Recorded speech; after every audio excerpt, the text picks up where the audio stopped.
श्रद्धा के लेवल पर तुमको जब महासत्य स्वीकृत होगा, इस लौकिक जीवन में हल्केपन का अनुभव होगा। चिंताओं की रेखाओं के बल ढीले होंगे, फीके होंगे। चिंता बदलेगी चिंतन में, और रोम रोम पुलकित होगा। आनंद महोदधि उमड़ेगा, श्रद्धा के बादल गरजेंगे। अनुभव की बिजली चमकेगी, रिमझिम घन बरसेंगे। संकित का सावन आवेगा, अंतर मन आनंदित होगा। शिव मार्ग की पगडंडी पर तुमको धीरे धीरे चलना होगा, धीरे धीरे चलना होगा। जब इस क्रमबद्ध पर्याय का, इन महान सिद्धांतों का हम श्रद्धान करेंगे तो निश्चित रूप से हमारे जीवन में सुख शांति का अनुभव होगा। और अब इन सिद्धांतों को जो समझाने वाले हैं, पढ़ाने वाले हैं, हमारे जीवन में आत्मसात कराने वाले हैं, ऐसे हमारे गुरुजन डॉक्टर संजीव कुमार जी गोदा साहब, जिन्होंने प्रत्यक्ष रूप से बदला तो नहीं ले रहे हो? मैंने बहुत प्रश्न किए थे तुमसे। विधिवत तरीके से, जिन्होंने शास्त्री का कोर्स तो नहीं किया है, पर जो कहते हैं मैंने 5 बार पूरे जीवन में शास्त्री की है, ऐसे डॉक्टर संजीव कुमार जी गोदा हम सबके बीच पधारे हैं। आपसे प्रश्न है भाई साहब, आपने तो पूरी दुनिया घूमी है, सब जगह जाते हैं, सबसे बहुत अच्छे अच्छे परिचय हैं। आपका जो सुपुत्र है, पिछली साल ही उसने 10वीं कक्षा पास की। आप उसे किसी बड़े से स्कूल में, बड़े से कॉलेज में, अमेरिका, लंदन, कहीं भी भाई साहब पढ़ा सकते थे, पर आपने अपने बच्चे का, जिसका नाम है आर्जव गोदा, उसका इसी साल स्मारक में एडमिशन कराया। आदरणीय भाई साहब, आपने ऐसा क्या देखा जो आपने अपने बच्चे का एडमिशन स्मारक में कराया? करने योग्य काम तो यही है, दूसरा कोई करने योग्य काम नहीं है। लौकिक पढ़ाई करके आपके बच्चे ने बीकॉम किया, आपने क्या किया था वैसा? आप क्या कर रहे हैं अभी? बिजनेस। आप क्या कर रहे हैं? आप बिजनेस कर रहे हैं। पढ़ाई कहां तक की आपने? इंटर है। वो पढ़ाई क्या काम आ रही है आपके बिजनेस में?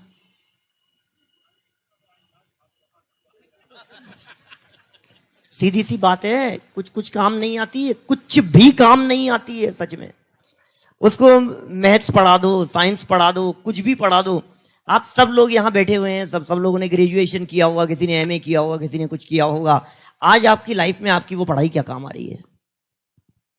बोलो। सब सारे बिजनेसमैन लोगों से पूछ रहा हूं, जॉब करने वालों से पूछ रहा हूं, प्राइवेट जॉब करने वालों से पूछ रहा हूं। वो लैब में ले जाकर के आपको वहां क्लास में, 10th क्लास के अंदर लैब में ले जाते थे और वहां वो ये नापते थे, उसमें वो क्या क्या काम आ रहा है, काम क्या आ रही है वो चीज? जीरो है ना वो। मैं तो लेट हो गया, मेरा बस चलता तो मैं तो बच्चे को स्कूल में पढ़ने नहीं भेजता। मैं सच कह रहा हूं। क्या पढ़ाना है अपने को? 2 चीज काम आएगी जिंदगी में। बोलना आना चाहिए उसको, हिंदी आनी चाहिए, एक इंग्लिश आनी चाहिए, और थोड़ा जोड़ बाकी गुणा भाग आना चाहिए। इसके अलावा और लाइफ में कुछ चाहिए क्या? बोलो ऋषभ। 3 के अलावा चौथी चीज आपके कुछ काम आ रही है क्या? बिल्कुल जीरो लगती है, बिल्कुल जीरो लगती है वो सारी चीज। और ये जैन तत्व ज्ञान वो है जो जीवन जीना सिखाता है। ये जीवन है भाई साहब। मैं बोल नहीं रहा हूं, मैं जीता हूं जैन दर्शन को, इसलिए कह रहा हूं मैं। जो कुछ मतलब नहीं है पूरी दुनिया से, कौन पूछ रहा है, कौन नाम ले रहा है, कौन बुला रहा है, कौन क्या कर रहा है। मैं अपने लिए पढ़ता हूं, मैं अपने लिए स्वाध्याय करता हूं मैं। तो जो चीज मुझे अच्छी लगी, उसका भी निर्णय था, उसकी मम्मी का निर्णय था, बच्चे का निर्णय था, हमारा भी निर्णय था, हमारी भी भावना थी कि वो क्या करना है। दुनिया भर के ऑप्शन खुले हुए थे उसके पास में, जो चाहता वो कर सकता था। लेकिन बचपन से ही उसके भी दिमाग में सेट था कि मुझे तो शास्त्री करना है, बस कुछ नहीं, मुझे जैन दर्शन पढ़ना है। अभी अनेकान जी ने कही ना जैसी बात, जनवाणी की सेवा करना है हमारे को, इसके अलावा दूसरा कोई काम नहीं है। मैंने भी बचपन से यही सोचा था, कुछ नहीं किया, मैं एक ही काम करना है, बस जनवाणी की सेवा करनी है, दूसरा कुछ नहीं, सिर्फ एक ही काम करना है। कठिन तो जरूर था, एक ही बच्चा था, और मेरे से ज्यादा तो वो उनसे पूछोगे तो पता लगेगा ये क्या बात है। पूछने ही वाले हो अभी, कुछ शायद कुछ तो पूछोगे ना उनसे, तो वो जवाब देंगे वो उसके बारे में। वो तो भाई कुल मिलाकर के बात ये है देखो, मैं और बहुत सारी बातें कह सकता हूं, समय की सीमा है, लेकिन इतना समझ लीजिए आप, कोई व्यक्ति ये नहीं चाहता कि उनका बच्चा चोर बने, कोई नहीं चाहता कि उनका बच्चा बेईमान बने, हत्यारा हो, है ना, गलत काम करे, सप्त व्यसनों में लिप्त रहे, शराब पीवे, मांस भक्षण करता हो, खोटे काम करता हो, पुलिस उन्हें पकड़ कर, कोई नहीं चाहता है ना। लेकिन कौन सी ऐसी शिक्षा है जिस शिक्षा के अंदर ये सारी बातें सिखाई जाती है? जहां शिक्षा नहीं, संस्कार दिए जाते हैं। आप इंजीनियरिंग कॉलेज के अंदर बच्चे को पढ़ाएंगे, वहां संस्कार नहीं दिए जाएंगे। हर जगह पर संस्कार की कीमत है। आपकी डिग्री नहीं पूछेंगे, आपने किसी व्यक्ति को अपने यहां कर्मचारी के रूप में रखना है, आपको रखना है, अपने ऑफिस में जॉब के लिए किसी लड़के को रखना है, घर में काम के लिए रखना है, नौकर रखना है, सर्वेंट रखना है। कितना पढ़ा लिखा है ये जरूरी नहीं है, पढ़ा लिखा बहुत है, लेकिन आपको पता लगा कि थोड़ा सा हेरा फेरी करता है, भाई साहब आप रखेंगे क्या आपके बिजनेस में? नहीं रखेंगे। वरना भाई थोड़ा सा झूठ बोलता है, वो लड़का बहुत अच्छा है, रखेंगे आपके यहां काम पे? झूठ बोलने वाला नहीं चलेगा। बोलो भैया आपके यहां बिजनेस है, थोड़ा गुस्सा तेज है उसका, पलट करके सामने जवाब दे देता है, आप रखने के लिए तैयार हैं क्या? आपको ऐसा व्यक्ति चाहिए जो व्यक्ति गुस्से वाला नहीं हो, जो व्यक्ति घमंडी नहीं हो, जो मायाचारी नहीं हो, जो चोर नहीं हो, जो बदमाश नहीं हो, जो बेईमान नहीं हो, ऐसा व्यक्ति चाहिए। लेकिन मुझे ये बतलाइए, दुनिया में कौन सी ऐसी यूनिवर्सिटी है जिस यूनिवर्सिटी में ये बातें सिखाई जा रही है? हमारे महाविद्यालय को छोड़कर ये संस्कार दिए जा रहे हैं वहां पर।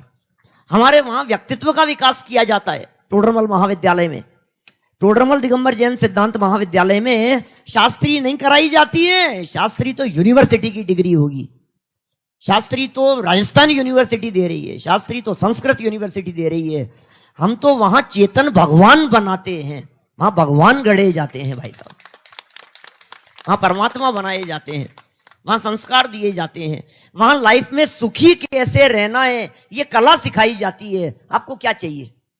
आपको अपना बच्चा इंजीनियर चाहिए कि बच्चा सुखी चाहिए? बोलो, आपको अपना बच्चा डॉक्टर चाहिए या सुखी चाहिए? आपको अपना बच्चा बिजनेसमैन चाहिए या सुखी चाहिए? अरे कुछ भी कर तू सुखी रहे, यही तो चाहिए ना।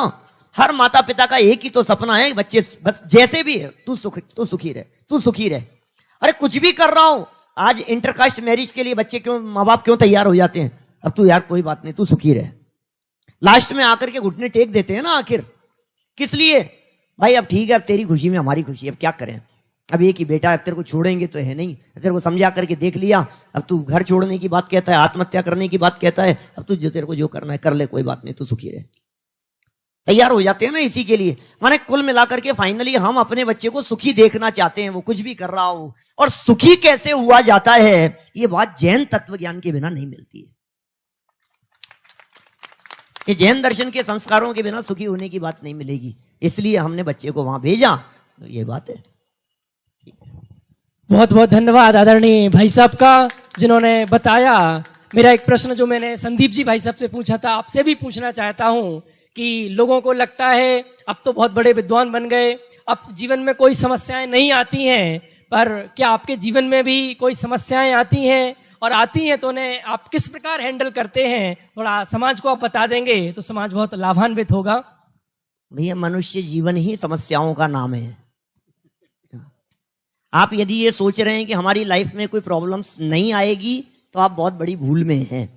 अभी तो चर्चा चल रही थी, उदय तो सबके साथ में आता है, बदलता रहता है।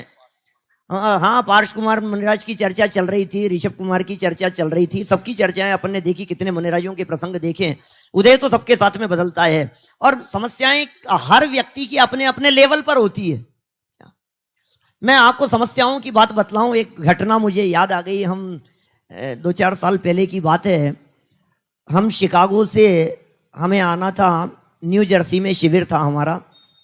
हम लोग वहां पहुंच गए। दादा, स्वर्ण जयंती के पहले की बात है भाई साहब, दादा के रीढ़ की हड्डी में इतनी प्रॉब्लम थी जिसकी आप कल्पना नहीं कर सकते, वो सीधे चल नहीं सकते थे। स्वर्ण जयंती महोत्सव के तत्काल बाद में उनका 12 घंटे का ऑपरेशन हुआ रीढ़ की हड्डी का, दादा का। शिकागो से निकले, वहां से निकले, 10 बजे की फ्लाइट थी, सुबह 7 बजे घर से निकल गए, न्यू जर्सी पहुंचना था। 11 साढ़े 11 बजे तक वो न्यू जर्सी पहुंचने वाले थे, हम लोग पहुंच चुके थे। वो वहां पहुंचे, सामान चले गया उनका।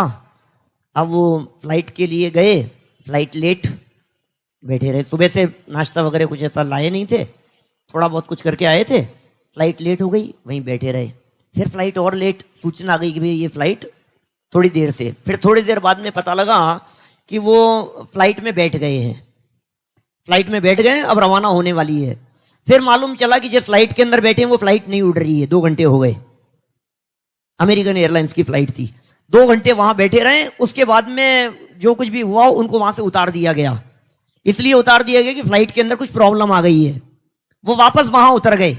वापस उतरने के बाद में कहा कि अब आपको नेक्स्ट फ्लाइट के अंदर जाना पड़ेगा। हमारे पास में सूचना आ गई वहां कि वो नेक्स्ट फ्लाइट के अंदर दोपहर में 3 बजे रवाना होने वाले हैं। इस एयरपोर्ट पर ही है वो, खाने पीने की कोई व्यवस्था नहीं है, दादा भाई दोनों साथ में हैं। अब कमर में खतरनाक दर्द है, 3 बजे फ्लाइट से आएंगे, वो 3 बजे निकलेंगे वहां से। ठीक है, 3 बजे फ्लाइट का समय हुआ।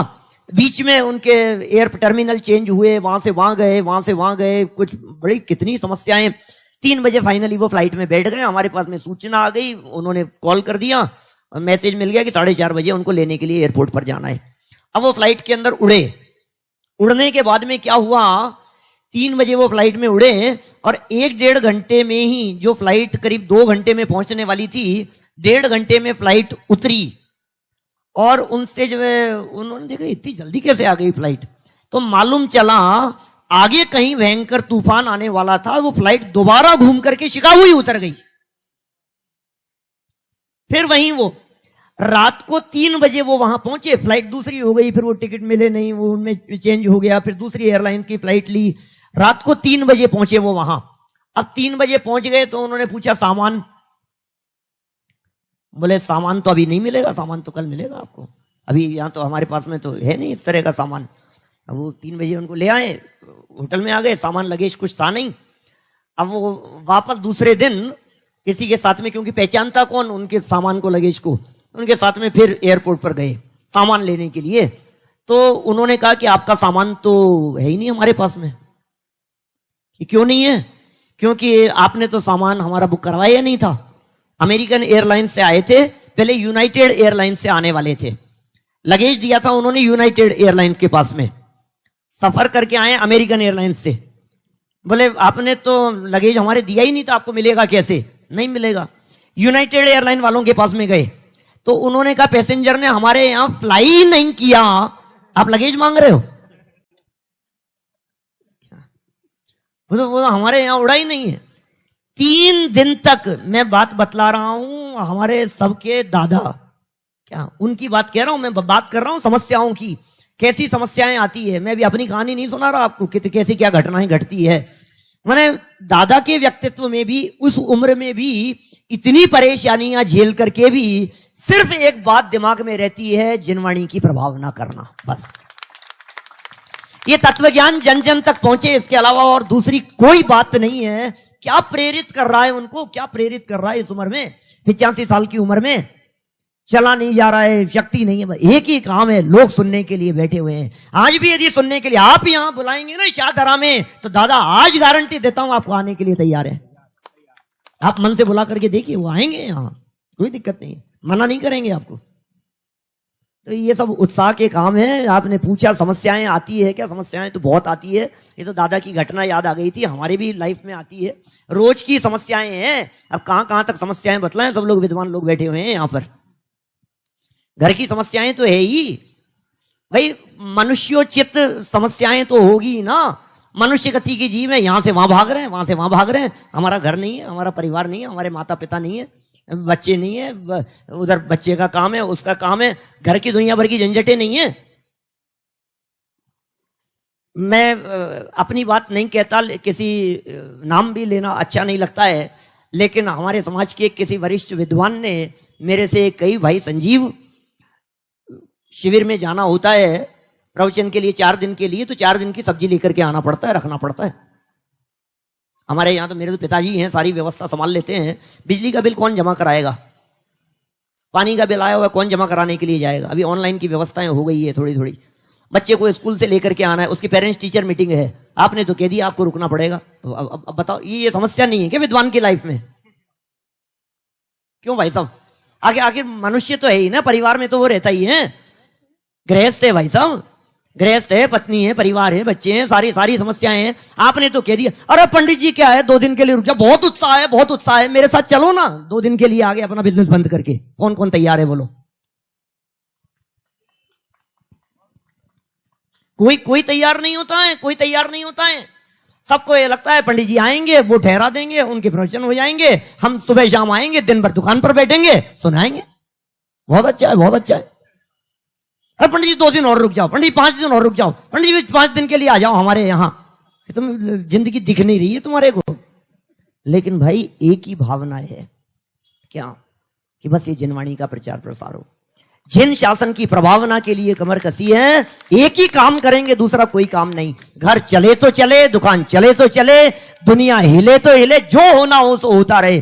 कोरोना के समय में भी दौड़ता रहा मैं, दूसरी लहर के समय एक दिन नहीं रुका मैं, कंटिन्यू। लोग कहते अरे और कोरोना बढ़ रहा है, आप कहां जा रहे हो, आप वहां जा रहे हो, 20 जगह कार्यक्रम करके आए, सारे सब जगह घूम करके। कोई बात नहीं, जो होगा क्रमबद्ध क्यों पढ़ाते हैं, होगा हो जाएगा, उसमें क्या है। घर में होगा वो बाहर हो जाए, घर में बैठे रहने वालों के नहीं होता है क्या? तो ठीक है, ये सब चलती रहती है समस्याएं। आप क्रमबद्ध का विचार कीजिए, कर्म के उदय का विचार कीजिए, नए का विचार कीजिए। बहुत सारे सिद्धांत ऐसे हैं जो आपको प्रेरित करते हैं, आपको सहज रहने की कला सिखाते हैं। ये जैन दर्शन कुछ अद्भुत निधि मिल गई है हमारे को, हमारे महाभाग्य से मिल गई है। अब हम ही अभागे ऐसे हों जो उसका स्वाद नहीं लेवे, तो फिर टोडरमल जी 20 नंबर पेज पर लिखते हैं, तेरे अभाग्य की महिमा तो हमसे नहीं कही जा सकती। एक बात, भाई साहब ने संघर्ष की बात की तो मुझे खुद ये बात याद आई।